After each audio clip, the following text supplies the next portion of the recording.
तेरी भी एक घोर अन्याय है। हटकर चलते हैं जो लकीरों से, लोग डरते हैं उन फकीरों से। कितने सुकरात को तुम मारोगे, वक्त खाली नहीं है वीरों से।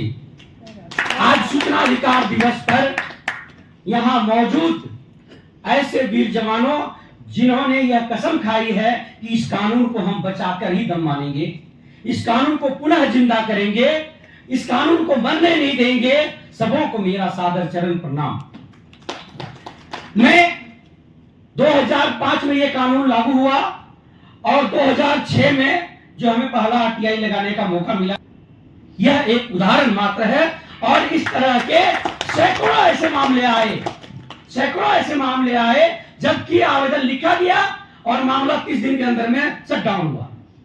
2017 में हमारे यहाँ ईस्टर्न कोल माइनिंग जो है चलती है, ईसीएल, जहां पर कि 3 आरटीआई डाला गया। उस आरटीआई के आवेदन को, 3 आरटीआई टाइप किया हुआ था, आरटीआई के आवेदन को रिसीव किया विभाग ने, उस पे अपना मोहर, पत्रांक, दिनांक दोनों अंकित किया। पुनः उस आवेदन को उसी लिफाफे में मोड़कर बाहर में लिख देता है कि लेने से इनकार किया। को जो है केंद्रीय सूचना आयोग में डाला गया। उतनी अच्छी जानकारी नहीं थी कि कैसे जो है केंद्रीय सूचना आयोग में मामले को डाला जाता है, क्योंकि ऑनलाइन पोर्टल शुरू हो चुका था। जैसे तैसे जो है अपलोड कर दिया गया, लेकिन विभाग ने एक्शन लिया। अब मैं पुनः कह रहा हूं 2 मिनट, और पुनः जो है विभाग ने, वहां के सीआईसी ने जो है इसकी सुनवाई कर दी और डीसी के माध्यम से सुनवाई रखा कि आप अपने ही जिले में जो भी जहां पर जिला डीसी कार्यालय में जो ये होता है जनसंपर्क विभाग में, तो वहां डीसी में आप शामिल होंगे। जिस दिन डीसी होना था वो लोग करीब 3 दर्जन से ज्यादा जो है लड़के ले आए, ताकि जो है मनोवैज्ञानिक दबाव बनाया जा सके, और पूरा सर्वर को गिरा दिया गया।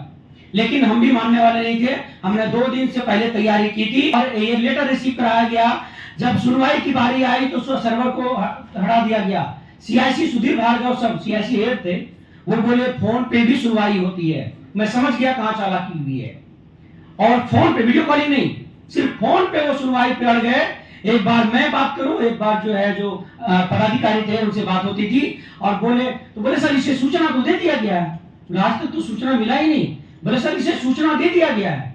हम अगर ऐसा है तो मुझे जीवन भर जो है सूचना किसी भी विभाग से आग्रह है कि इसकी जांच कराई जाए। अब बात बैठ गई जांच की, तो जो पदाधिकारी, चूंकि उन्होंने झूठ बोला था तो उसके हाथ पैर फूलने लगे। वो जो है खबर भिजवाए कि ये मिलना है उनसे, तो ये खबर जो है मेरे बोलिए नहीं दिया। अब देने की बात करिए, यहाँ तो सूचना देने की बात। अब भी अगर आप सूचना देंगे तो शायद कुछ समाधान हो सकता है, लेकिन वो नहीं दे पाए सूचना। अब तक सीआईसी में 3 लेटर का मामला पेंडिंग है, लेकिन कोई सुनवाई नहीं हो रही है। इसलिए मैंने यह वर्ड कहा कि न्याय में देरी भी एक घोर अन्याय है। आखिर हम करें तो करें क्या? सूचना क्यों नहीं मिल रही है? और आज हालात ऐसे हैं कि राज्य के कई ऐसे विभाग हैं जहां बिना किसी विज्ञापन का किसी को भी बहाल कर दिया जाता है। बिना किसी विज्ञापन का किसी को भी मनमाने तरीके से बहाल कर दिया जाता है। तो ऐसे में मतलब तमाम सारी समस्याएं, एक जगह दर्द हो तो बता दूं कि दर्द यहां होती है यारो, यह दर्द ऐसा है, कभी यहां कभी वहां होती है। क्या सूचना अधिकार कानून के एक एक पंखे को जो है तोड़ दिया गया है। यह एक ऐसा पक्षी हो गया है, न चल सकता है, न उड़ सकता है, न बोल सकता है, न खा सकता है। आज यही सच्चाई है, आज यही सच्चाई है। पुनः कहता हूं कि मैं इन सारे सूरवीरों का नतमस्तक हूं जो आज भी इस कानून को बचाने के लिए लड़ रहे हैं। अब सूचना पाना तो अलग बात हो गई है, अब लड़ाई हो गई है कि कानून को कैसे बचाया जाए। इधर आज के अखबारों में बृहद पैमाने पे दैनिक जागरण ने खबर छापी है, जिसे कि आप देख सकते हैं, आपके ग्रुप में भी डाल दिया गया है। तो यहां भी इसी मामले को उठाया गया है कि पिछले 4 साल से जो है यहाँ सूचना आयुक्त नहीं है। हजारों मामले पेंडिंग है। कानून आया, मैं देश की जनता को एक लाइन कहता हूं, जो कहते हैं कि देश 15 अगस्त 1947 को आजाद हुआ, तो मैं कहता हूं कि सही जानकारी नहीं है। वास्तव में देश आजाद हुआ है 12 अक्टूबर 2005 को।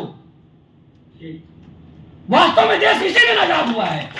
जानकारी के अभाव में लोग बोलते हैं कि 15 अगस्त 1947 को देश आजाद हुआ है। 15 अगस्त 1947 को अगर देश आजाद होता तो सूचनाएं सिर्फ पदाधिकारियों के फाइल तक नहीं जाती।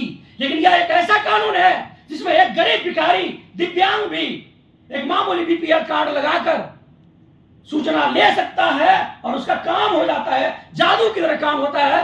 बरसों से पुरानी से पुरानी अनुकंपा की फाइल, आनंद सर पंडा का मैंने एक पोस्ट देखा था कि कई साल से वो लड़ रहे थे, चक्कर लगा रहे थे, अनुकंपा पे नौकरी नहीं हो रही थी और उन्होंने आरटीआई डाला, फाइल ऊपर हो गई, नौकरी लग गई।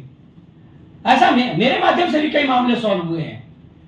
दूसरा एक चीज कह रहा हूं कि जो भी सूचना कार्यकर्ताओं को वसूलीबाज बताते हैं, एक सुनवाई में मेरे अपीली पदाधिकारी ने, जो कि शिक्षा विभाग से आरडीडी थे, उन्होंने कहा ये सब 10 रुपये का रंगदार है। मैं अड़ गया, सर यहां से मैं तब तक नहीं उठूंगा जब तक आप इस लाइन को वापस नहीं लेंगी, अन्यथा मैं बैठता हूं रोड पे तुरंत अभी जाकर और यहां हजारों की भीड़ खड़ी हो जाएगी और आपको जवाब देना पड़ेगा कि आपने ये क्यों कहा। जानकारी के अभाव में ये कह रहे हैं कि हम लोग 10 रुपये के रंगदार हैं, और अगर रंगदार हैं तो पहले आप सूचना दीजिए। मैं पैसे नहीं मांग रहा हूं, मैं सूचना मांगने की रंगदारी करता हूं। अगर आप रंगदार हमें घोषित करते हैं तो मैं सूचना मांगने की रंगदारी करता हूं, जिससे आप वंचित नहीं कर सकते हैं। और सर को मानना पड़ा, सूचना देना पड़ा।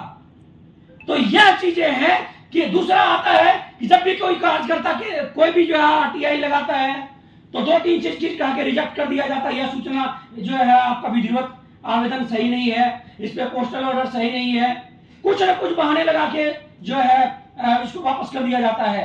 हम सबों को ये मांग करना चाहिए, राज्य सूचना आयोग का जो है सेंटर हर एक जिले में होनी चाहिए।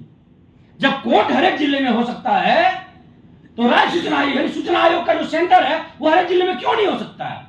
अगर इस देश का वास्तविक विकास चाहते हैं हम लोग, अगर चाहते हैं कि इस देश से 1% भी अगर किसी को प्यार है, तो मैं कहता हूं कि सबसे पहले इस कानून को मजबूत करिए। यह एक ऐसा कानून है जो इसी कानून के पर चढ़कर, इसी कानून से कि पायदान पर चढ़कर यह देश जो है आगे बढ़ेगा और सबको जितना भी योजनाएं चलती है सरकार की, सारी की योजनाएं जो है छिन्न भिन्न हो जाती है सिर्फ एक कानून को कमजोर करने से, बड़े से कमजोर करने से। इसीलिए यह सबों से यह मांग करता हूं कि यह एक आवाज उठाया जाए और आज के दिन इस आवाज को उठाने के लिए संकल्प लिया जाए कि हम लोग सबसे पहले सूचना अधिकार कानून को बचाएंगे। इतना ही अगर बात करता हूं, धन्यवाद।